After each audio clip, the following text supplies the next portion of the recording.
నమస్తే, welcome to Suman TV. ప్రపంచవ్యాప్తంగా ఉన్నటువంటి హిందువుల అందరి కళ నెరవేరింది. అయోధ్యలో బాలరాముడి ప్రాణ ప్రతిష్ఠ జరిగింది. అయితే ఇప్పుడు అయోధ్యకి కేవలం ఒక్క రోజులో 5 లక్షల మంది భక్తులు అయోధ్యలో రామయ్యని దర్శించుకున్నారంటే అక్కడ ఖ్యాతిని మనం అర్థం చేసుకోవచ్చు.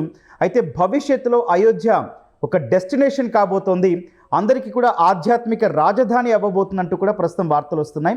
దీనిపై మాట్లాడదాం. భవిష్యత్తులో అయోధ్య ఎట్లా ఉండబోతుంది, ఇంకా ఎన్ని తుది మెరుగులు దిద్దుకోబోతుంది, వీటిపై మాట్లాడదాం. ప్రస్తుతం మనతో పాటున్నారు Suman TV news chief editor Keshav గారు. గజం కేవలం 500 రూపాయలతో 1210 గజాల భూమి కేవలం 6 లక్షలు మాత్రమే. సార్ నమస్తే. సార్ నమస్తే గౌతమ్. సార్, ఊహించని విధంగా చాలా అద్భుతంగా జరిగింది రాముల వారి ప్రాణ ప్రతిష్ఠ.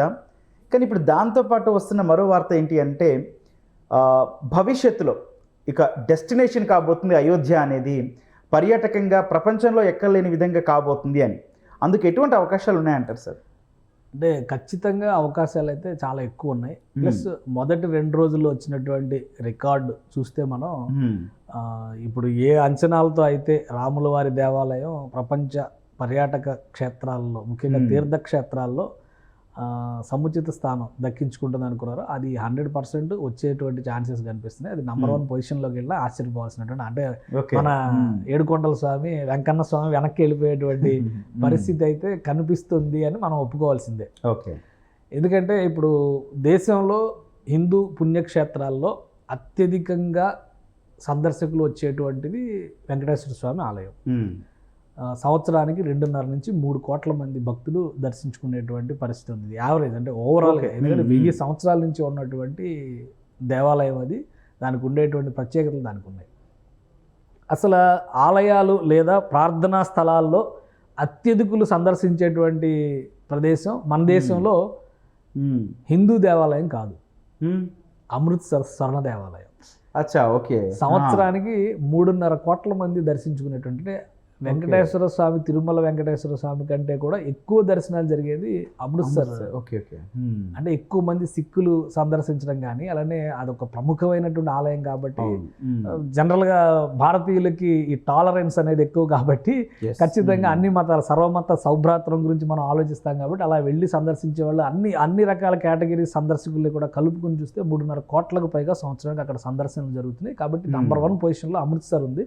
2వ స్థానంలో చూస్తే తిరుమల ఆలయం కనిపిస్తుంది. 3 కోట్ల మంది అయితే యావరేజ్గా తిరుమలకు ఉంటారు ప్రతిరోజు. ఆల్మోస్ట్ మనం చూస్తాం అసలు రద్దీ లేని సమయాల్లో కూడా 30-40 వేల మంది భక్తులు దర్శించుకునేటువంటి పరిస్థితి తిరుమలకు ఉంది. ఇప్పుడు ఈ రికార్డులన్నీ బ్రేక్ అయ్యేటువంటి, మళ్ళీ తిరుమల తర్వాత షిరిడి దేవాలయం, కానీ షిరిడీకి కోట్లలో లేరు. సంవత్సరానికి వచ్చేసరికి 60-70 లక్షల మంది సందర్శించేటువంటి పరిస్థితి ఉంది అంతే. కానీ ఇప్పుడు రాముల వారి ఆలయానికి, అయోధ్య రామ జన్మభూమికి, బాలక రామ మందిరానికి 2వ రోజు జరిగినటువంటి దర్శనాల సంఖ్య 5 లక్షల మంది. ప్రభుత్వ యంత్రాంగం కానీ, అలానే రామ జన్మభూమి తీర్థక్షేత్ర ట్రస్ట్ కానీ వేసినటువంటి అంచనా ఏంటంటే 3 లక్షల మంది దర్శించేటువంటి అవకాశం ఉంటుంది అనేటువంటి ఉద్దేశంతో, దానికి ఆ అంచనాలతోనే అక్కడ బందోబస్తు కానీ, ఏర్పాట్లు కానీ, ఒక 8,000 మంది పోలీసులు, బలగాల పారామిలిటరీ దళాలు ఇవన్నీ కూడా విఐపీలు వస్తారు కాబట్టి మొదటి రోజు అవన్నీ, 2వ రోజు నుంచి కొంత తగ్గినటువంటి పరిస్థితి ఉంది. సో ఇవన్నిటిని అంచనాలు తలకిందులు చేస్తూ 5 లక్షల మంది 2వ రోజు దర్శనాలు చేసుకున్నారు. కాబట్టి ఈ తాకిడి అనేది ఖచ్చితంగా మరికొద్ది రోజులు కొనసాగేటువంటి సంకేతాలు కనిపిస్తున్నాయి. ఈ వేసవిలో మరింతగా పెరిగేటువంటి అంచనాలు అయితే స్పష్టంగా కనిపిస్తున్నాయి. మన దేశం వైష్ణోదేవి ఆలయానికి కానీ, కామాఖ్యకి కానీ, అలానే సోమనాథ్ టెంపుల్కి కానీ, వీటన్నిటికి కూడా సందర్శకుల తాకిడి బాగానే ఉంటుంది. కానీ ఇలా రోజుకి లక్షల్లో ఉండేటువంటి తాకిడి వేరే ఏ దేవాలయానికి లేదు.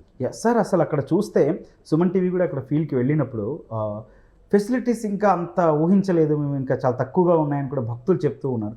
అయినా సరే భక్తుల తాకిడి ఈ రేంజ్లో ఉన్న కారణం ఏంటంటారు సార్? అంటే నమ్మకం, అది విశ్వాసం, ఎన్నో సంవత్సరాలు, శతాబ్దాల ఆకాంక్ష అనేటువంటి అభిప్రాయం. అయోధ్య ఎంత చాలా చిన్న ఊరు అది. అవును.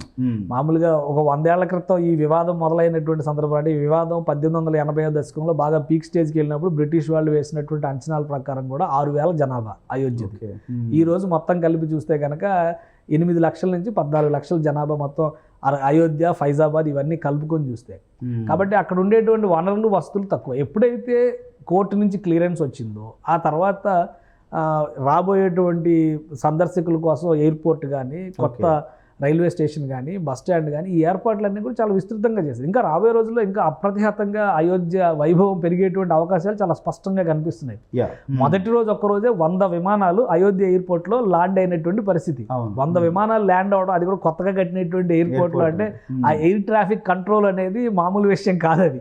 కాబట్టి అంత అటెన్షన్ ఉంది. దీనికి కారణం ఏంటంటే 500 ఏళ్లుగా అక్కడ రామ ప్రతిష్ఠ జరగాల్సినటువంటి అవసరం పైన హిందువులు చేసినటువంటి ఆందోళనలు కావచ్చు, కోర్టులో జరిగినటువంటి సుదీర్ఘ వాదనలు కావచ్చు, తర్వాత సైంటిఫిక్గా దాన్ని archaeological survey of India prove చేసినటువంటి విధానం కావచ్చు, అసలు ఏముంది అయోధ్యలో మనం చూడాలి అనేటువంటి ఆసక్తి కావచ్చు, ప్రపంచవ్యాప్తంగా ఉన్నటువంటి వాళ్ళందరూ కూడా హిందువులు కావచ్చు, మిగతా వాళ్ళు కూడా అందరికి కూడా ఒక ఆసక్తి ఉంది. ఆ నేపథ్యంలో ఇంత పెద్ద ఎత్తున తాకిడి వచ్చింది, ఇంత పెద్ద ఎత్తున ఇది వచ్చింది. ఒక విషయం SBI ఎస్టిమేషన్స్ వేసిన దాని ప్రకారం చూస్తే అయోధ్యని 2022లోనే దాదాపు 2 కోట్ల మంది సందర్శించారు. ఓకే, ఒక సంవత్సరంలో 2 కోట్ల మంది సందర్శించారు అయోధ్యని. ఎందుకంటే ఈ వివాదాలు ఇవన్నీ జరుగుతున్నటువంటి పరిణామాలు చూసి ఇంకా లక్షల లెక్క మనం ఎక్కడ చెప్తాం. అవును సార్, 2.21 లక్షల కోట్ల రూపాయల టర్న్ ఓవర్ జరిగింది అయోధ్యలో 2022 సంవత్సరంలోనే.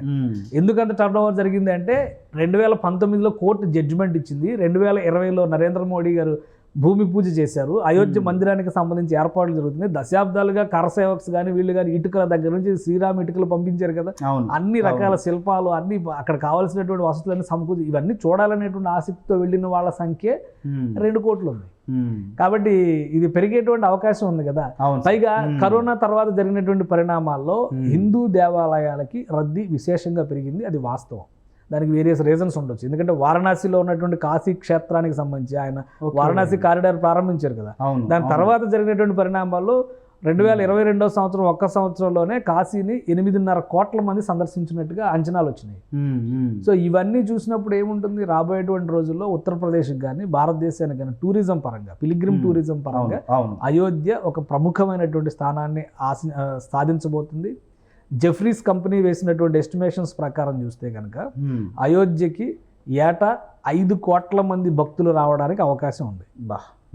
సో ఇంకా ఏంటి, అయోధ్య టెంపుల్ పూర్తి కాల, ప్రధాన ఆలయాన్ని మాత్రమే పూర్తి చేశారు. ఇంకా ఆ ప్రాంగణంలో ఉపాలయాల నిర్మాణం ఉంది, దాదాపు 8-9 ఉపాలయాల నిర్మాణం, అలానే కొన్ని మ్యూజియంస్ ఇవన్నీ కూడా కన్స్ట్రక్షన్ చేసి ఇవన్నీ కంప్లీట్ అవ్వడానికి ఇంకొక 1.5 సమయం పట్టేటువంటి అవకాశం ఉంది అంటున్నారు. 2025 ఎండింగ్ కల్లా మేము పూర్తి చేయడానికి ట్రై చేస్తామని అయోధ్య రామ జన్మభూమి తీర్థక్షేత్ర ట్రస్ట్ చెప్పింది. అంటే ఇవన్నీ పూర్తి అయ్యేసరికి ఇంకెంత ఉంటుంది. అలానే ప్రముఖుల కోసం అక్కడ 3 స్టార్ హోటల్లో 5 స్టార్ హోటల్లో ఈ ఏర్పాట్లన్నీ వస్తే ఇంకా రష్ పెరుగుతుంది. అందుకనే 5 కోట్ల మంది భక్తులు సంవత్సరానికి కనుక సందర్శిస్తే ఖచ్చితంగా 4 లక్షల కోట్ల పైన టర్న్ ఓవర్ ఉండేటువంటి అవకాశం ఉంది. సార్ ఇంకొక పాయింట్ చెప్పాలి సార్, ఇప్పుడు ఒక టెంట్లో రామయ్య పూజలు అందుకునే స్థాయి నుంచి ఈరోజు ఇంత రోజు 2 కోట్ల మంది 5 లక్షల మంది దర్శించుకోవడం అంటే మామూలు విషయం కాదు సార్. ఈ మొత్తం సినారియో చూస్తుంటే అసలు మీకేమనిపిస్తుంది? అంటే ఒక అరుదైనటువంటి సందర్భం, కొన్ని చారిత్రక ఘటనలకి మనం కూడా సాక్షులుగా నిలిచేటువంటి అవకాశం వస్తుంది. కాబట్టి ఇది కూడా అటువంటి సందర్భంగా మనం చూడాల్సి ఉంటుంది. ఏ మాటగా మాట హిందుత్వ ఎజెండానా లేదంటే కాషాయీకరణ ఇవన్నీ పక్కన పెడితే అయోధ్య రాముడు రామ జన్మభూమి అనేటువంటి కాన్సెప్ట్ ఈ దేశంలో ఉన్నటువంటి ప్రతి ఒక్కరికి కూడా నరనరాన జీర్ణించుకుపోయినటువంటి ఇది. నిజంగా రాముడు నడయాడిన నేల కాదా అనేటువంటి సందేహాలు లేవనెత్తే వాళ్ళకు కూడా 5000 సంవత్సరాల పాటు రాముడు అనేటువంటి ఒక పాత్ర ఈ మానవ లోకాన్ని ప్రభావితం చేసిందంటే ఖచ్చితంగా అది ఒక అత్యద్భుతమైనటువంటి పాత్ర, అత్యద్భుతమైనటువంటి క్యారెక్టర్ అయినటువంటి అవకాశాలు ఎక్కువ ఉంటాయి. కాబట్టి అటువంటి వ్యక్తి జన్మస్థలంగా భావించేటువంటి చోట ఒక స్వప్నం సాకారమైంది. కాబట్టి అది ఒక అత్యంత అరుదైనటువంటి సంఘటన. దానికి మనం అందరం కూడా సాక్షులుగా ఉండడం అనేది ఒక అదృష్టంగానే మనం చూడాల్సి ఉంటుంది. రాబోయేటువంటి రోజుల్లో ఉత్తరప్రదేశ్కి సంబంధించి ఇప్పటివరకు గోల్డెన్ ట్రయాంగిల్ టూరిజం అనేటువంటి కాన్సెప్ట్ అక్కడ చెప్తున్నారు. చార్ధామ్ యాత్రలు చూస్తున్నాం, ఉత్తరాఖండ్ నుంచి ఉత్తరప్రదేశ్లో ఉన్నటువంటి చార్ధామ్ యాత్రలు ఎలా చూస్తున్నాం, రాబోయేటువంటి రోజుల్లో కాశీ, ప్రయాగ, అలానే అయోధ్య, ఈ మూడింటి ట్రయాంగిల్, గోల్డెన్ ట్రయాంగిల్ స్వర్ణ త్రిభుజ ఆకారంలో అక్కడ టూరిజం బేస్ డెవలప్ కాబోతుంది. ఎందుకంటే ప్రయాగ్ అనేది కూడా చాలా, ప్రయాగరాజ్ అంటే అలహాబాద్ అంటాం కదా, అలహాబాద్ పేరు మార్చి ప్రయాగరాజ్, ప్రయాగ్ అది ఇంతకుముందు మన కాశీ ప్రయాగ్ అనే వాడుక కూడా ఉండేటువంటి పరిస్థితి. అది కూడా అది ఏంటంటే త్రివేణి సంగమం కాబట్టి అలకనంద నది, యమునా నది, గంగా నది కలిసేటువంటి సంగమం. కాబట్టి ఆ 3 క్షేత్రాలు కూడా ట్రయాంగిల్ ఆకారంలో ఉంటాయి. ఆ క్షేత్రం మధ్య టూరిజం విపరీతంగా అభివృద్ధి చెందేటువంటి స్కోప్ ఉంది. ఇప్పుడు వీటన్నిటికీ కూడా పెద్దన్న పాత్ర శ్రీరాముడు పోషించబోతున్నాడు, అయోధ్య ఆలయం పోషించబోతుంది. బహుశా ఒక ఏడాది 2 ఏళ్లలో దేశంలో అత్యంత ఎక్కువ రద్దీ ఉండేటువంటి ఆలయాల్లో అగ్రస్థానం, ప్రార్థనా స్థలాల్లో కూడా అగ్రస్థానం అయోధ్యకి దక్కేటువంటి స్కోప్ అయితే చాలా క్లియర్గా కనిపిస్తుంది. రైట్ సార్, థ్యాంక్ యూ, చాలా బాగా చెప్పారు. రైట్, మొత్తంగా దేశంలో ఒక 2% జనాభా ఒక రోజులో రామాయణ దర్శించుకోవడానికే కేటాయిస్తారు. చాలా అద్భుతమైన విషయంగా చెప్పుకోవాలి. మరీ ముఖ్యంగా చూస్తే భవిష్యత్తులో ఇంకా అయోధ్య రామాలయం తుదిరూపు దిద్దుకుంటే గనక ఇంకా ఈ సంఖ్య మరింత పెరిగే అవకాశం కనిపిస్తుంది. ఇది కేవలం అయోధ్య ఉన్నటువంటి ఉత్తరప్రదేశ్ రాష్ట్రానికి కాదు, దేశం మొత్తానికి కూడా ఖ్యాతి తీసుకొచ్చే ఒక అద్భుత విషయంగా విశ్లేషిస్తున్నారు కేశవ్ గారు. Thank you.